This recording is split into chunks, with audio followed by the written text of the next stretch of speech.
यह केस केवल शिक्षा और जागरूकता के उद्देश्य से बताया जा रहा है।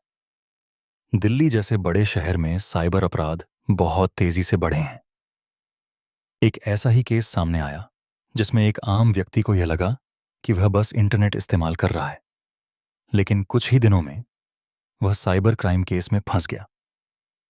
यह केस हमें सिखाता है कि ऑनलाइन दुनिया में एक छोटी गलती कितनी भारी पड़ सकती है। इस केस में पीड़ित व्यक्ति को एक फर्जी वेबसाइट लिंक मिला जो देखने में बिल्कुल सरकारी और भरोसेमंद लग रही थी। वेबसाइट पर लिखा था कि उसके अकाउंट से जुड़ी कोई समस्या है और तुरंत लॉगिन करना जरूरी है। घबराहट में उसने बिना यूआरएल चेक किए अपनी जानकारी भर दी। यहीं से समस्या शुरू हुई। उस वेबसाइट का मकसद जानकारी चुराना था। जैसे ही पीड़ित ने email, sir mobile number, password और ओटीपी डाला, उसकी जानकारी साइबर अपराधियों तक पहुंच गई।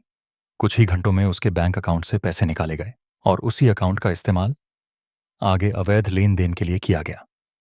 दिल्ली साइबर क्राइम यूनिट ने जब पैसे की ट्रैकिंग की तो वह पैसा पीड़ित के अकाउंट से जुड़ा हुआ दिखा। कानून मशीन की तरह काम करता है। उसे यह नहीं पता कि आप मासूम हैं या नहीं, वह सिर्फ सबूत देखता है। यहीं से पीड़ित व्यक्ति पूछताछ में आया। उसका मोबाइल और लैपटॉप जब्त हुआ। बैंक अकाउंट अस्थायी रूप से फ्रीज हुआ। पीड़ित ने यह सोचा, मैंने तो कुछ गलत किया ही नहीं, लेकिन कानून कहता है लापरवाही भी जिम्मेदारी होती है। अकाउंट आपकी जिम्मेदारी है। जानकारी सुरक्षित रखना आपकी ड्यूटी है। यहां पीड़ित अपराधी नहीं था, लेकिन केस में आरोपी जैसा ट्रीट हुआ क्योंकि डिजिटल सबूत उसके खिलाफ दिख रहे थे। इस केस से हमें क्या सीख मिलती है? हर वेबसाइट असली नहीं होती। ओटीपी कभी भी शेयर नहीं किया जाता। लिंक पर क्लिक करने से पहले सोचें। फोन और अकाउंट की सुरक्षा आपकी जिम्मेदारी है। मुझे नहीं पता था कानून में बचाव नहीं है। भारत में आईटी एक्ट के अनुसार पहचान चोरी, फर्जी वेबसाइट, डिजिटल धोखाधड़ी, ये सब गंभीर अपराध हैं।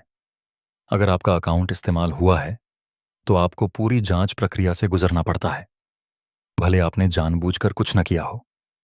अगर शुरुआत में ही अकाउंट तुरंत ब्लॉक कराया जाता, बैंक को सूचित किया जाता, साइबर क्राइम पोर्टल पर शिकायत होती, तो नुकसान और कानूनी परेशानी दोनों कम हो सकती थी। जैसा कि ध्रुव कुमार कहते हैं, डिजिटल दुनिया में अपराधी वही नहीं होता जो चोरी करता है, कभी कभी वही होता है जो लापरवाही करता है। इस केस का मकसद डर फैलाना नहीं, बल्कि सावधान करना है। ऑनलाइन दुनिया में हर क्लिक का रिकॉर्ड होता है और हर गलती की कीमत होती है। स्मार्ट